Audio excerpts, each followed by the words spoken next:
বিসমিল্লাহির রহমানির রহিম। আসসালামু আলাইকুম। আপনার কিচেনে আপনাদের সবাইকে স্বাগত।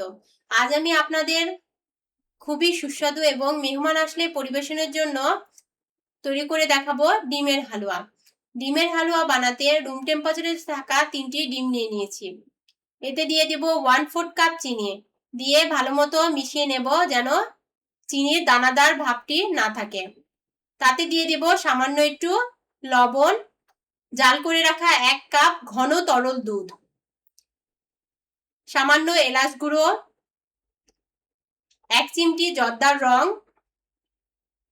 মিশিয়ে ভালো মতো রেডি করে পাশে রেখে দেব। এখন 3 টেবিল চামচ ঘি কড়াইতে গরম করে ডিমের মিশ্রণটা সম্পূর্ণ ঢেলে দিয়ে দেব। এখন চুলার আঁচটা মিডিয়াম টু লোতে রেখে অনবরত নাড়তে থাকবো স্প্যাচুলার দিয়ে। কোনো অবস্থাতেই নাড়া বন্ধ করা যাবে না।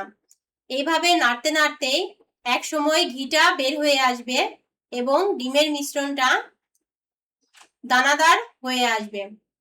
যখন এরকম দানা দানা হয়ে আসবে তখন এর মধ্যে 2 টেবিল চামচ গুঁড়ো দুধ ও কিছু বাদাম কুচি মিশিয়ে প্রায় 2 মিনিটের মতো ভালো মতো নেড়ে রান্না করে নামিয়ে নেব।